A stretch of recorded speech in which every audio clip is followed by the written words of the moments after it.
अस्वी के मोबाइल में उसके एक पेशेंट की मेडिकल रिपोर्ट का मेल आया था, तो अस्वी का पूरा ध्यान उस रिपोर्ट को चेक करने में था। वही सामने आ रही महिला का ध्यान अपने हाथ में रखी थाली को संभालने में था, जिसमें माता जी को अर्पित किया गया कुमकुम था, जो आंसी के गृह प्रवेश के दौरान उसके कदमों की छाप लेने के लिए इस्तेमाल किया जाना था। इस तरह दोनों का ध्यान नहीं था और उनकी टक्कर हो गई, जिससे कुमकुम की थाली जमीन पर गिर गई और सब कुमकुम बिखर गया। अस्वी का ध्यान अभी भी उसके फोन में था, इसलिए उसने उस महिला से सॉरी कहा और आगे बढ़ गई।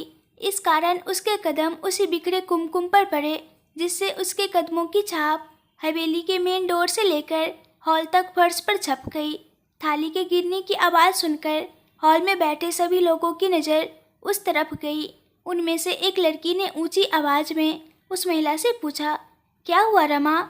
यह कुमकुम बिखर गया मैम। जवाब में रमा ने कहा, कोई बात नहीं, इसे साफ कर लो। दूसरी लड़की ने शांति से रमा से कहा, लेकिन मैम, दादी ने यह कुमकुम स्पेशली आंसी मैडम के गृह प्रवेश के लिए बड़े मंदिर से मंगवाया था। रमा ने फिर से निराश होकर बोला, तो दादी से कहकर फिर से कुमकुम मंगवा देंगे। वैसे भी अभी आंसी भाभी की शादी में 15 दिन है, तुम चिंता मत करो, मैं दादी से बात कर लूँगी, उस लड़की ने कहा। रमा की बात सुनकर अस्वी को थोड़ा गलत लगा और इसलिए उसने आंसी से माफ़ी मांगते हुए कहा, आई एम सॉरी आंसी, मेरे कारण यह सब हुआ। अरे तुम क्यों सॉरी बोल रही हो आंसू? तुम्हारी कोई गलती नहीं थी, यह तो बस एक दुर्घटना थी। और फिर शायद यह कुमकुम तुम्हारे नसीब में था, तभी तो जब तुम हवेली में आई तुम्हारे कुमकुम के कदम हवेली में छप गए। आंसी ने मेन डोर की ओर इशारा करते हुए कहा। आंसी का इशारा समझकर सभी की नज़र मेन डोर की ओर गई, जहाँ नीचे फर्श पर अस्वी के कुमकुम के कदम पड़े थे। आंसी ने देखा कि अस्वी अभी भी गिल्ट में है और इसलिए उसने बात को दूसरी ओर मोड़ने के लिए अपनी साथ की दूसरी 2 लड़कियों का परिचय देते हुए निवांशी और अस्वी से कहा, आंसू, वांसी, इन दोनों से मिलो। यह है मेरी ननद अधीरा और यह है त्रिशिका। अधीरा मेरे होने वाली पति की सगी बहन है, जबकि त्रिशिका इस हवेली के मालिक की बहन है, जो मेरे होने वाले पति के सबसे अच्छे दोस्त है। अधीरा और त्रिशिका की पहचान बताने के बाद आंसी ने उन्हें निवांशी और अस्वी से मिलवाया। और त्रिशिका, अधीरा, ये मेरी बेस्ट फ्रेंड निवांशी और अस्वी है। अस्वी का नाम सुनकर त्रिशिका के मन में तुरंत ख्याल आया कि शायद यह उसकी भाभी होगी, लेकिन उसने तुरंत ही सोचा कि यह कैसे संभव होगा। अगर यह उसकी भाभी होती तो आंसी को उनके शादी के बारे में पता होता, और फिर न तो इन पर सिंदूर था और ना ही मंगलसूत्र, इसलिए यह बात संभव नहीं है। हालांकि अस्वी ने सिंदूर भी लगाया हुआ था और मंगलसूत्र भी पहना हुआ था, लेकिन उसने सिंदूर बालों की मदद से छिपा रखा था और मंगलसूत्र ना दिखे इसलिए कॉलर वाली कुर्ती पहनी थी, इसलिए किसी को भी उसका मंगलसूत्र या सिंदूर नहीं दिखा। त्रिशिका और अधीरा ने निवांशी और अस्वी का दिल से स्वागत किया। त्रिशिका ने दोनों को उनका कमरा दिखाया और अधीरा उनका लगेज लेकर उनके कमरे में रख दिया। शाम को अध्यांश आजर्ब के साथ मुंबई जाने के लिए निकल गया। हालांकि बेंगलुरु से निकलने से पहले ही उसे जानकारी मिली थी कि अस्वी सुरक्षित हवेली पहुंच गई है। साथ ही उसने सीसीटीवी फुटेज भी देखी, जब अस्वी कुमकुम से कदम रखते हुए हवेली में प्रवेश कर रही थी। यह दृश्य देखकर स्वतः ही अध्यांश के मुंह से शब्द निकले, हवेली ने खुद अपनी असली मालकिन का स्वागत किया है। देखो, तुम्हारे ससुराल में वास्तव में तुम्हारा गृह प्रवेश हो गया है, और वह भी बिना किसी तैयारी के अपने आप। इससे बेहतर स्वागत तो तुम्हारा हो ही नहीं सकता जान। रात को अध्यांश और आजर्ब मुंबई पहुँचे। अध्यांश एयरपोर्ट से सीधे अपने मुंबई वाले फार्म हाउस गया। उसे होटल में रहना पसंद नहीं था, इसलिए देश के जिन जिन शहरों में राजवंश एम्पायर या लाइफ केयर अस्पताल की शाखाएं थी, उन सभी शहरों में अध्यांश ने अपने रहने के लिए नेचर के करीब फार्म हाउस बनवाए थे, क्योंकि उसे प्रकृति के करीब रहना बहुत पसंद था। ऊपर से अस्वी को भी उसकी तरह प्रकृति के बीच रहना पसंद था। रात हो चुकी थी, इसलिए ऑफिस वह अगली सुबह ही जा सकता था। इसी कारण अध्यांश फार्म हाउस पर आते ही सीधे कमरे में चला गया। कमरे में जाकर उसने बैग एक तरफ रखा और खुद फ्रेश हो गया। अस्वी के बिना खाना खाने का मन नहीं था, लेकिन उसे अस्वी की बात अच्छी तरह से याद थी, इसलिए उसने थोड़ा सा खा लिया। उसे अस्वी को देखना था, इसलिए वह हवेली की सीसीटीवी फुटेज अपने लैपटॉप पर चलाकर बैठ गया। हालांकि वह इस समय अस्वी के साथ बात करना चाहता था, लेकिन सीसीटीवी फुटेज में देखा कि अस्वी सबके साथ रसोई में थी और रात के खाने की तैयारी कर रही थी। अस्वी को सबके साथ व्यस्त देखकर अध्यांश ने उसे फ़ोन करके परेशान करना ठीक नहीं समझा। आंशी के लिए वहाँ मौजूद सभी अपने ही थे, लेकिन निवांशी और अस्वी के लिए त्रिशिका और अधीरा अनजान थी। अधीरा और त्रिशिका की भी वही स्थिति थी, लेकिन रात तक चारों एक दूसरे के साथ इस तरह घुल मिल गए जैसे वे सालों से एक दूसरे को जानते हो। चारों के बीच की बॉन्डिंग देखकर आंशी को भी राहत मिली कि कम से कम अब उसे निवांशी या अस्वी की चिंता नहीं करनी पड़ेगी। दोनों यहाँ अनजान होने के कारण अकेला नहीं महसूस करेंगी। हवेली में इस समय केवल ये 5 लड़कियाँ थी। शाम को लड़कों को आना था, बाकी घर के बड़े तो शादी के 4-5 दिन पहले ही हवेली आने वाले थे। अध्यांश 2 दिन बाद हवेली पहुंचने वाले थे, जिसके बारे में अस्वी को कोई जानकारी नहीं थी। शाम का समय हो गया, इसलिए पांचों रसोई में चली गई। हालांकि घर में शेफ और सर्वेंट्स तो थे ही, लेकिन अस्वी की तरह बाकी चारों भी खुद खाना पकाने में यकीन रखती थी, इसलिए पांचों मिलकर रात का खाना बना रही थी। खाना बनाते समय उनकी मस्ती भी चलती रही। रात के 8 बजे तक रात का खाना बन गया। पांचों रसोई का काम निपटाकर बाहर हॉल में आकर बैठ गई और एक दूसरे से बातें करने लगी। 10-15 मिनट इसी में बीते होंगे, तभी हवेली के आंगन में 2 गाड़ियां आकर रुक गई, जिनमें से 2 एकदम हैंडसम और डैशिंग लड़के बाहर आए। गाड़ी से बाहर निकलकर दोनों ने एक दूसरे की तरफ देखा और मुस्कुराए। दोनों साथ में हवेली के अंदर प्रवेश किए। अंदर हॉल में अस्वी, निवांशी, अधीरा, त्रिशिका और आंशी अपनी बातों में व्यस्त थे। उसी क्षण दरवाजे की बेल बजी। निवांशी ने सबको बैठने के लिए कहा और खुद दरवाज़ा खोलने के लिए खड़ी हुई। निवांशी ने दरवाज़ा खोला। जैसे ही दरवाज़ा खुला, उसकी नज़र दरवाजे के पास खड़े उन दोनों लड़कों पर पड़ी। उनमें से एक लड़के को देखकर वह चौंक गई, जैसे उसे जोर का झटका लगा हो। उसका मुंह खुल गया और उसकी आंखें चौड़ी हो गई। उस लड़के को निवांशी को इस तरह देखते हुए हंसने का मन हुआ, लेकिन उसने अपनी हंसी को कंट्रोल किया। दूसरा लड़का तो बस निवांशी को साइड करते हुए हवेली के अंदर चला गया, लेकिन पहला लड़का निवांशी को मुस्कान के साथ देखता रहा। निवांशी के सामने कोई और नहीं बल्कि अंगद खड़ा था। उसे भी नहीं पता था कि वह निवांशी से इस तरह हवेली में मिलेगा, लेकिन निवांशी को देखकर उसे वैसा झटका नहीं लगा जैसा निवांशी को लगा। उसने निवांशी को देखकर बिल्कुल सामान्य प्रतिक्रिया दी। निवांशी को इस तरह से मुंह खोलकर और आंखें फाड़कर उसे घूरते हुए देखकर अंगद ने उसके मुंह को बंद करते हुए मजाक किया, मुंह बंद कर लो चेरी, वरना मच्छर अंदर चला जाएगा। अंगद की आवाज़ सुनकर निवांशी शौक से बाहर आ गई और फिर कोई सुन न ले इस तरह अंगद के एकदम करीब जाकर उससे पूछा, आप यहाँ क्या कर रहे हो? क्या कर रहा हूँ मतलब? यह मेरी अपनी हवेली है, अंगद ने बताया। उस वक्त उसके चेहरे पर शरारत थी। व्हाट? मतलब कि जिस हवेली में वह थी वो अंगद की हवेली है? यह जानकर निवांशी को एक और झटका लगा और इसलिए वह बोलते बोलते रुक गई। मतलब ये कि मैं भी यहाँ शादी में शामिल होने आया हूँ। वैसे दैविक भाई मेरे बड़े भाई अध्यांश भाई के बचपन के दोस्त है। अध्यांश भाई अभी शहर से बाहर है, तो उनकी अनुपस्थिति में मैं यहाँ आया हूँ, लेकिन भाई के आने के बाद भी मैं यहीं रुकूंगा शादी खत्म होने तक, अंगद ने शरारत के साथ कहा और एक आंख मारी। निवांशी कुछ बोल पाती उससे पहले ही आंशी ने उसे पुकारा, वंशी वहाँ दरवाजे पर खड़ी खड़ी क्या कर रही हो? अंदर आओ। हाँ आ रही हूँ। ऐसा कहकर बिना अंगद की तरफ देखे ही निवांशी हवेली के अंदर चली गई। उसके पीछे पीछे अंगद भी आया। दैविक अस्वी से पहले ही मिल चुका था। निवांशी अंदर आई तो आंशी ने उसकी और अंगद की पहचान करवाई। अस्वी का नाम सुनकर अंगद को भी त्रिशिका की तरह ही ख्याल आया, लेकिन उसने भी अस्वी को सिंदूर और मंगलसूत्र के बिना देखकर अपने विचार वापस खींच लिए।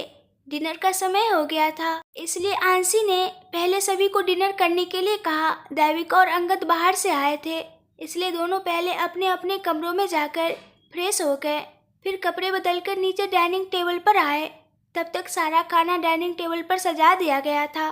दैविक और अंगद आ गए, इसलिए बाकी सब भी डाइनिंग टेबल पर बैठ गए। डाइनिंग टेबल की हेड चेयर पर कोई नहीं बैठा था, क्योंकि वह जगह अध्यांश की थी, जिसके बारे में अस्वी और निवांशी को छोड़कर बाकी सभी को पता था। हेड चेयर की बाईं ओर अस्वी बैठी थी और उसके सामने त्रिशिका, त्रिशिका के बगल में अंगद और अंगद के सामने निवांशी, निवांशी के बगल में आंसी और उसके सामने दैविक, दैविक के बगल में अधीरा थी। 20 लोगों के बैठने लायक बड़ा डाइनिंग टेबल था, लेकिन इस समय वहाँ सिर्फ 7 लोग ही थे। सभी ने बातें करते हुए डिनर खत्म किया। इतने दिनों में अस्वी को अध्यांश के हाथ से पहला कौर खाने के बाद खाने की आदत हो गई थी।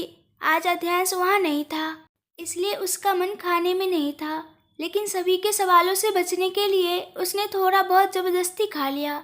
डिनर के बाद सब अपने अपने कमरों में चले गए। हवेली 3 मंजिल की थी। एक मंजिल से दूसरी मंजिल पर जाने के लिए लिफ्ट की व्यवस्था थी। तीसरी मंजिल पर छत थी। ग्राउंड फ्लोर पर हॉल, किचन, डाइनिंग रूम, मंदिर और स्टोर रूम थे। साथ में 5 बेडरूम भी थे। पहले फ्लोर पर 10 बेडरूम थे और दूसरी मंजिल पूरी तरह से अध्यांश की थी। उस मंजिल पर अध्यांश के अलावा किसी और को जाने की इजाज़त नहीं थी, त्रिशिका और अंगद को भी नहीं। पूरी हवेली में अध्यांश के फ्लोर को छोड़कर 15 बेडरूम थे, इसलिए त्रिशिका ने सभी को पर्सनल बेडरूम दिए थे, जिसमें अस्वी, निवांशी और आंसी का कमरा ग्राउंड फ्लोर पर था, जबकि अंगद, दैविक और त्रिशिका का कमरा पहले फ्लोर पर था। अधीरा को अकेले रहना पसंद नहीं था, इसलिए वह और त्रिशिका एक ही कमरे में रुके थे। वैसे भी दोनों बचपन की सहेलियां थी, इसलिए उन्हें एक साथ रहने की आदत थी। सब अपने अपने कमरों में चले गए थे और अब हॉल में कोई नहीं था। इस बात की तसल्ली करने के बाद दैविक अपने कमरे से बाहर निकला और आंसी के कमरे में गया और उसे लेकर हवेली से बाहर निकल गया। दोनों बगीचे में जाकर झूले पर बैठ गए। इसी तरह अंगद और निवांशी की भी स्थिति थी। अंगद ने भी जब यह सुनिश्चित कर लिया कि सब अपने अपने कमरों में हैं, तो वह भी अपने कमरे से निकलकर निवांशी के कमरे में गया। उसका हाथ पकड़कर उसे छत पर ले गया। दोनों छत की टेरेस पर एक दूसरे का हाथ पकड़े बैठे थे। निवांशी ने अपना सिर अंगद के कंधे पर रख दिया। अस्वी मेंशन से निकलने के बाद अध्यांश से कोई बात नहीं की थी और उसे अध्यांश की याद आ रही थी, इसलिए अस्वी को जैसे ही एकांत मिला, उसने अध्यांश को फ़ोन लगा दिया। अध्यांश भी जैसे उसकी फ़ोन का इंतज़ार कर रहा हो, एक ही रिंग में फ़ोन उठा लिया और अस्वी कुछ बोले उससे पहले ही वो बोल पड़ा, हेलो जान। अध्यांश की आवाज़ सुनकर अस्वी के बेचैन मन को शांति मिली और उसके चेहरे पर मुस्कान आ गई और उस एहसास में उसकी आंखें बंद हो गई। अस्वी ने नॉर्मल कॉल किया था, इसलिए अध्यांश उसकी मुस्कान नहीं देख सका। क्या आप पहुंच गए? अस्वी ने अपनी मुस्कान को काबू में रखते हुए पूछा। अध्यांश बोला, तो अस्वी फिर बोली, क्या आपने खाना खाया? अध्यांश बोला, अस्वी, क्या तुम अभी लैपटॉप लेकर बैठे हो? अजर्ब को भी साथ ले गए हो या अकेले गए हो? अध्यांश बोला, वह भी साथ है। क्या तुम थक गए हो? तो सो जाओ। नहीं। क्यों? क्योंकि तुम्हारी आवाज़ सुनकर सारी थकान उतर गई। अस्वी बोली, बस ज़्यादा फिल्मी होने की ज़रूरत नहीं है। अध्यांश बोला, अरे सच कह रहा हूँ स्वीटहार्ट। अस्वी बोली, ठीक है, मान लिया मैंने। और कुछ? अध्यांश बोला, तुम सही सलामत पहुँच गई थी ना? अस्वी बोली, हाँ। अध्यांश बोला, अच्छा। अस्वी बोली, तो अध्यांश बोला, वीडियो कॉल करो ना। अध्यांश बोला, तुमको देखने का बहुत दिल कर रहा है। अस्वी ने तुरंत कॉल काटकर अध्यांश को वीडियो कॉल किया। वीडियो कॉल करने के बाद दोनों के बीच कोई बातचीत नहीं हुई। हालांकि दोनों के पास बात करने के लिए कोई विषय नहीं था, इसलिए दोनों बस एक दूसरे को देख रहे थे। वैसे भी दोनों एक दूसरे को देखने के लिए ही तरस रहे थे। वीडियो कॉल पर एक दूसरे को देखकर दोनों के चेहरे पर मुस्कान आ गई। दोनों के दिल को एक सुकून मिला। इसी तरह एक दूसरे को देखते देखते दोनों नींद में पड़ गए और पूरी रात वीडियो कॉल चलता रहा।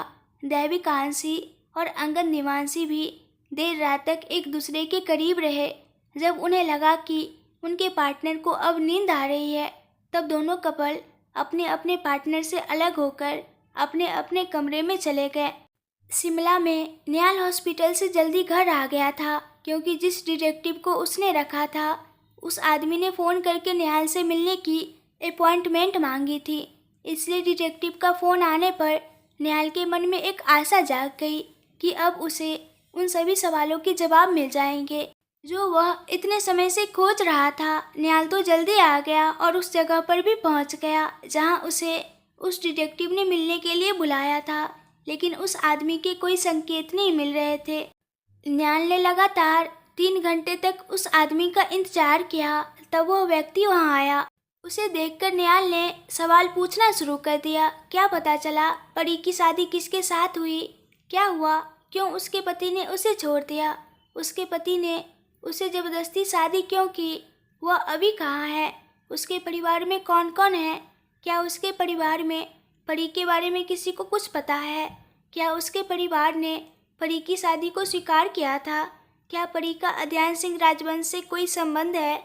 इस तरह एक साथ निहाल के इतने सारे सवाल सुनकर एक पल के लिए वह डिटेक्टिव भी कंफ्यूज हो गया। उसे समझ नहीं आया कि वह सबसे पहले किस सवाल का जवाब दे, इसलिए वह कंफ्यूज नज़रों से निहाल को देख रहा था। निहाल के एक साथ इतने सारे सवाल सुनकर उसके सामने बैठा आदमी पूरी तरह से चौंक गया, लेकिन फिर भी उसने खुद को शांत किया और आंखें बंद करके गहरा सांस लिया। थोड़ा रिलैक्स होने के बाद उसने निहाल के सभी सवालों के जवाब एक के बाद एक देना शुरू किया। मिस्टर मेहरा, आपके हर सवाल के जवाब तो मेरे पास नहीं है, लेकिन मुझे जितना पता चला है मैं आपको बता सकता हूँ। ऐसा कहकर उस आदमी ने निहाल की प्रतिक्रिया देखने के लिए थोड़ी देर रुक गया। निहाल ने उसकी बात पर कोई प्रतिक्रिया नहीं दी, इसलिए उस आदमी ने अपनी बात आगे बढ़ाई। मिस्टर मेहरा, डॉक्टर असबी रैना, जिन्हें अब मिसेज असबी अध्ययन सिंह राजवंश के नाम से जाना जाता है, की शादी राजवंश एम्पायर के एमडी मिस्टर अध्ययन सिंह राजवंश के साथ हुआ है ज़बरदस्ती। हालांकि बात यह है कि शादी के थोड़े समय बाद ही उन्हें अपनी गलती का एहसास हुआ था और तभी से वे मिसेज राजवंश को खोज रहे थे। ज़बरदस्ती शादी करने का असली कारण तो किसी को नहीं पता। शायद मिसेज राजवंश को भी इसके बारे में कुछ नहीं पता होगा, लेकिन हाँ, मिस्टर राजवंश खुद बहुत जल्दी इस कारण को मिसेज राजवंश को बताने वाले हैं। ऐसा मुझे अपनी इन्वेस्टिगेशन से पता चला है। रही बात कि क्या राजवंश परिवार को इन दोनों के विवाह की जानकारी है या नहीं, तो नहीं। राजवंश परिवार के किसी सदस्य को भी मिस्टर राजवंश के विवाह के बारे में कोई जानकारी नहीं है। सभी लोग उनके इस विवाह से पूरी तरह अनजान हैं। मिस्टर राजवंश ने खुद मिसेज राजवंश के सामने स्वीकार किया है कि 5 साल पहले जो कुछ भी हुआ उन्होंने किया था, वह उनकी गलती थी और उन्होंने मिसेज राजवंश से अपनी गलती सुधारने के लिए एक मौका भी मांगा है, जो मिसेज राजवंश ने उन्हें दिया है। मिसेज राजवंश ने उन्हें खुद को साबित करने के लिए 1 महीने का समय दिया है। मिस्टर और मिसेज राजवंश अभी साथ में ही मिस्टर राजवंश के घर में रह रहे हैं, जहां राजवंश परिवार का कोई सदस्य नहीं रहता। उस व्यक्ति ने अपनी जानकारी निहाल को पूरी बता दी। असबी और अध्यांश के रिश्ते की सच्चाई सुनकर निहाल चौंक गया। उसे विश्वास नहीं हो रहा था कि उसकी दोस्त उससे इतना कुछ छुपाएगी। उसके मन में सामने बैठे व्यक्ति की बातों को सुनकर विचारों का तूफान उठने लगा, लेकिन अभी ज़्यादा सोचने का समय नहीं था। इसलिए निहाल ने अपने सभी विचारों को एक तरफ रखकर उस व्यक्ति को उसका पेमेंट दिया और उसे रवाना कर दिया। उस व्यक्ति ने भी पेमेंट लिया और वहाँ से निकल गया, लेकिन वह थोड़ी ही दूर गया होगा कि उसे कुछ याद आ गया। इसलिए वह फिर से निहाल के पास आया और उसे देखकर बोला, by the way mister Mehra, एक बात तो बतानी रह गई। मिस्टर राजवंश शादी से पहले ही मिसेज राजवंश को जानते थे। वे तो मिसेज राजवंश से प्यार भी करते थे, लेकिन मिसेज राजवंश को इस बारे में कोई जानकारी नहीं थी। उनके लिए तो शादी की रात तक मिस्टर राजवंश एक अजनबी ही थे। उन्होंने तो उस रात पहली बार मिस्टर राजवंश को देखा था। ऐसा कहकर वह व्यक्ति वहां से चला गया और निहाल को सोचने पर मजबूर कर गया। उस समय निहाल के मन में कई सवाल चल रहे थे। लेकिन उनके जवाब उसके पास नहीं थे और जिनके पास जवाब थे वो इस समय उसके सामने मौजूद नहीं थे। बेल्लौर। सुबह हवेली में सबसे पहले अस्बी की नींद खुली। असल में उसे नींद आ ही नहीं रही थी। अध्यांश की आलिंगन की आदत लग गई थी, इसलिए उठते ही उसकी नज़र उसके फ़ोन पर पड़ी जिसमें वीडियो कॉल अभी भी चालू था और उसमें अध्यांश का चेहरा साफ साफ दिख रहा था। उठते ही अध्यांश का चेहरा देखकर अस्बी के चेहरे पर एक अलग ही नूर छा गया। उसने अध्यांश को सोता हुआ देखकर कहा, गुड मॉर्निंग मिस्टर राजवंश। ऐसा कहकर अस्बी अध्यांश को एकटक प्यार से देखती रही। थोड़ी देर बाद उसने अध्यांश को देखकर कहा, आई मिस यू। बोलते समय उसका चेहरा भी खिल उठा। अस्बी को लेट हो रहा था, इसलिए उसने वीडियो कॉल बंद किया और नहाने के लिए बाथरूम में चली गई। उसके कॉल कट करने के बाद मुंबई में अध्यांश ने आंखें खोली और आंखें बंद करके जैसे अस्बी उसके पास ही हो उसने बड़बड़ाया, गुड मॉर्निंग जान, और मैं भी तुम्हें बहुत मिस कर रहा हूँ। असल में अध्यांश अस्बी के उठने से पहले ही जाग गया था, लेकिन जब उसने देखा कि अस्बी की नींद पूरी हो गई है और वह जागने वाली है तो उसने तुरंत अपनी आंखें बंद कर ली और अस्बी को ऐसा दिखाया कि वह अभी भी सो रहा है। अस्बी नहाकर तैयार होकर जल्दी से अपने कमरे से बाहर आ गई। वह सीधे हॉल में आई, लेकिन अभी तक किसी की सुबह नहीं हुई थी, इसलिए अस्बी हॉल से निकलकर बाहर गार्डन में आ गई। सुबह का समय था, सूर्योदय होने में थोड़ी देर थी। दिवाली का त्योहार मनाया जा चुका था, इसलिए वातावरण में ठंड का एहसास हो रहा था। अस्बी गार्डन में आकर वहाँ रखे झूले पर बैठ गई और झूलने लगी। वहाँ बैठते बैठते उसे अध्यांश की याद आ गई।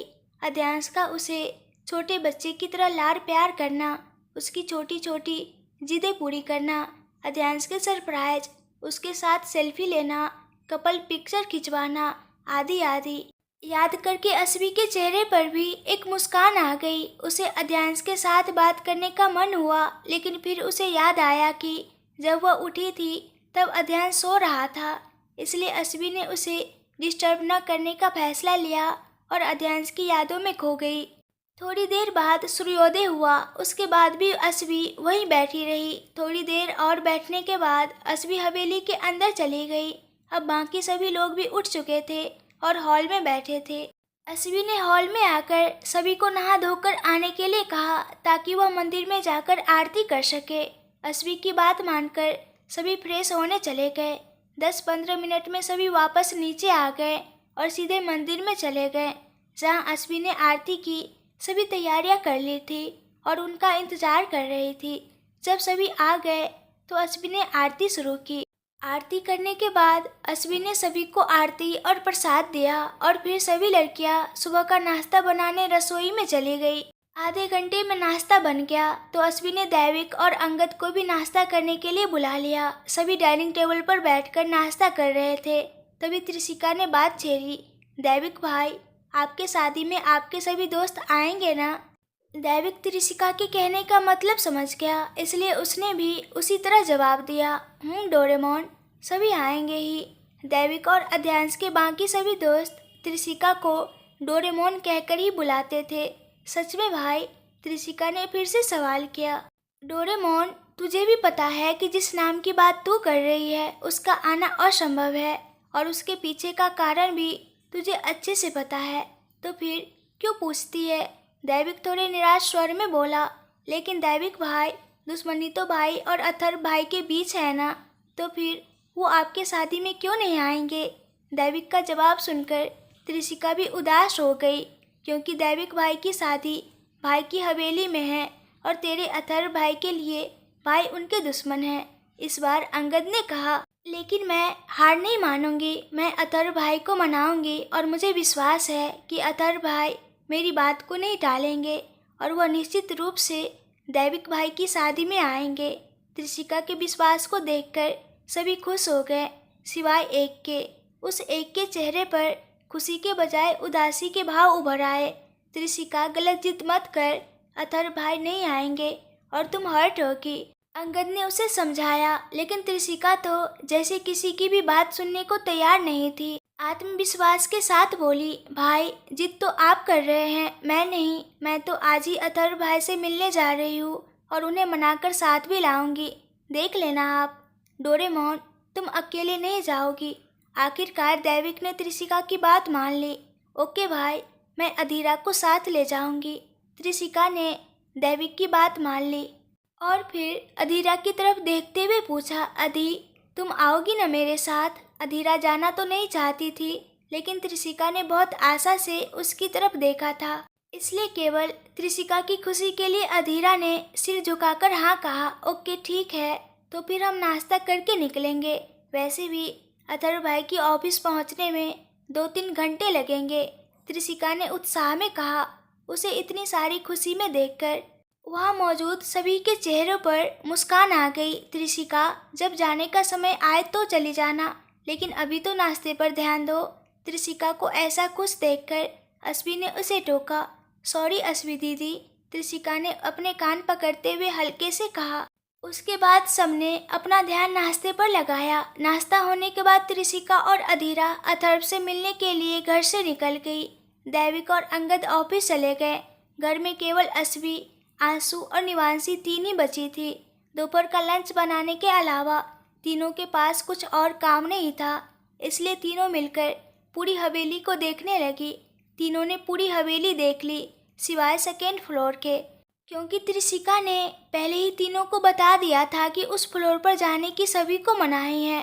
त्रिशिका और अधीरा लगभग 4:30 बजे अथर्व से मिलने मल्होत्रा इंडस्ट्री पहुंचे। उस समय अथर्व मल्होत्रा इंडस्ट्री में अपनी कैबिन में बैठा था और उसके सामने उसका असिस्टेंट प्रतीक्ष खड़ा था।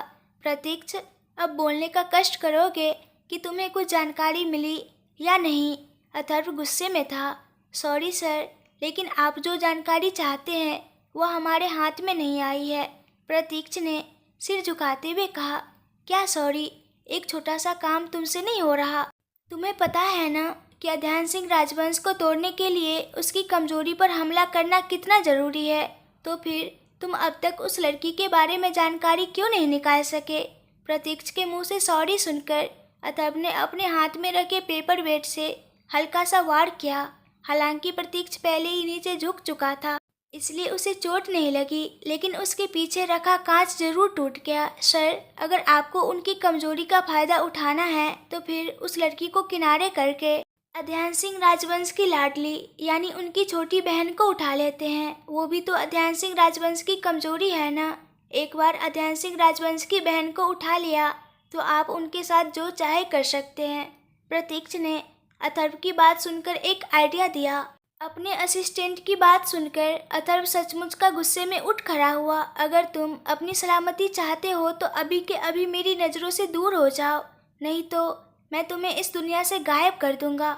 अथर्व के गुस्से को देखकर और उसे दी गई धमकी सुनकर प्रतीक्ष एक क्षण भी वहाँ न रुका, दरवाज़ा खोल दिया। ठीक उसी समय उसे अथर्व का गुस्से से भरा हुआ आवाज़ सुनाई दिया।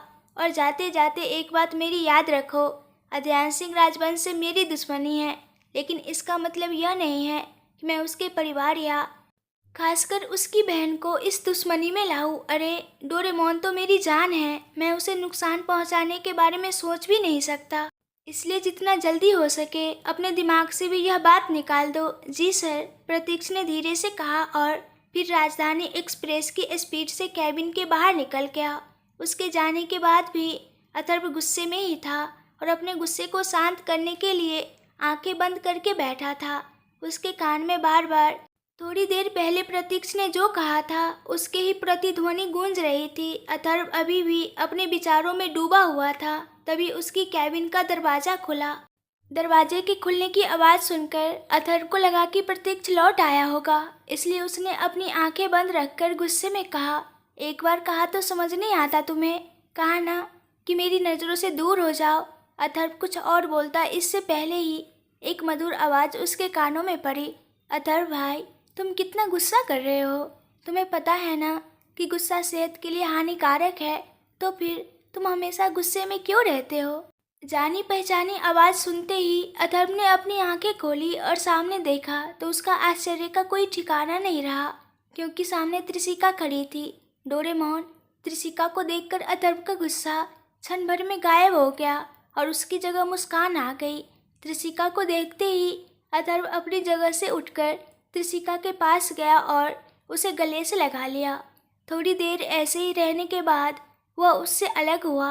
अथर्व ने त्रिशिका का हाथ पकड़कर उसे अपनी कुर्सी पर बिठाया और खुद उसके सामने बैठ गया। बच्चा, आज अचानक तुम्हें अपने भाई की याद कैसे आ गई? अथर्व ने प्यार से त्रिशिका से पूछा। भाई, मुझे तो हमेशा तुम्हारी याद आती है, लेकिन सिर्फ तुम ही हो जो मुझसे मिलने नहीं आते। अथर्व की बात सुनकर त्रिशिका ने नाराजगी के साथ कहा, अच्छा सॉरी, अब ऐसा नहीं होगा। त्रिशिका का इस तरह नाराज होना अथर्व को पसंद नहीं आया, इसलिए उसने अपने कान पकड़ लिए। एक शर्त पर मैं तुम्हें माफ़ करूँगी। त्रिशिका ने तुरंत ही इमोशनल होते हुए कहा, ओके बोलो, क्या शर्त है मेरी डोरेमोन का? त्रिशिका को इस तरह इमोशनल होते देखकर अथर्व ने अपने हथियार डाल दिए। अथर्व को इस तरह हार मानते हुए देखकर त्रिशिका ने अपने पत्ते खोले। अगर तुम मेरे साथ हवेली आओगे और दैविक भाई की शादी में शामिल होगे, तभी तुम्हें पता है ना कि मैं वहाँ नहीं आने वाला, तो गलत जिद मत करो डोरेमोन। लेकिन त्रिशिका की शर्त मानने के बजाय अथर्व ने साफ साफ इनकार कर दिया। भाई, क्या तुम मेरी इतनी सी इच्छा पूरी नहीं करोगे? और वैसे भी दैविक भाई तो तुम्हारे दोस्त है ना, तो फिर तुम उनकी शादी में शामिल ना होकर उन्हें क्यों दुखी करना चाहते हो? तुम्हें प्रॉब्लम अध्यांश भाई के साथ है, तो उनकी सजा तुम दैविक भाई को क्यों देना चाहते हो? अथर्व के इनकार को सुनकर इस बार त्रिशिका सच में इमोशनल हो गई। उसकी आंखों से आंसू भी निकल पड़े। त्रिशिका को इस तरह रोते हुए देखकर अथर्व से रहा नहीं गया और उसने खड़े होकर त्रिशिका को गले से लगा लिया। उसके सिर पर प्यार से हाथ फिराते हुए अथर्व ने कहा, रो मत बच्चा, तुम चाहती हो कि मैं वहाँ आऊँ तो मैं ज़रूर आऊँगा। अथर्व के मान जाने पर त्रिशिका के आंसू रुक गए। उसने खुशी खुशी अपने आंसू पोंछ लिए और अथर्व से थोड़ी दूर हटकर उसकी आंखों में देखकर पूछा, आप सच कह रहे हैं ना भाई? अब वो सब छोड़ो और बताओ कि तुम क्या खाओगी? अथर्व ने बस कहा और बात को दूसरी दिशा में मोड़ दिया। कुछ नहीं खाऊंगी, त्रिशिका ने इनकार कर दिया। लेकिन क्यों? क्योंकि अधीरा मेरी राह देख रही है। क्या अधीरा भी तुम्हारे साथ आई है? तो फिर वो बाहर क्यों खड़ी है? उसे भी साथ ले आना चाहिए था। अधीरा का नाम सुनते ही अथर्व को झटका लगा और खुशी भी हुई। वह बाहर नहीं है, लेकिन ऑफिस के नीचे खड़ी है। मैंने उसे कहा था कि मेरे साथ आए, लेकिन उसे एक फ़ोन आ गया था, इसलिए वह नीचे ही रुक गई। त्रिशिका ने अधीरा के न आने का सही कारण बता दिया। हालांकि अथर्व को समझ में आ गया था कि अधीरा के कैबिन में न आने और उससे न मिलने के लिए फ़ोन का बहाना बनाया था। अथर्व को अधीरा का उससे मिलने से बचना पसंद नहीं आया। उसे गुस्सा भी आ गया, लेकिन वह त्रिशिका के सामने गुस्सा नहीं करना चाहता था, इसलिए उसने अपनी आंखें बंद कर ली। त्रिशिका तो अपनी बात कहकर चली गई, लेकिन अथर्व वैसे ही आंखें बंद करके बैठा रहा। इस दौरान उसके कानों में कुछ वाक्यों की बार बार गूंज सुनाई दे रही थी। I hate you Atharva Malhotra, I hate you. अगर आप लोगों को ये कहानी पसंद आ रही है तो प्लीज़ ज़्यादा से ज़्यादा कमेंट्स कीजिए और इस वीडियो को लाइक कर दीजिए। मेरे चैनल को सब्सक्राइब कर दीजिए। Thank you.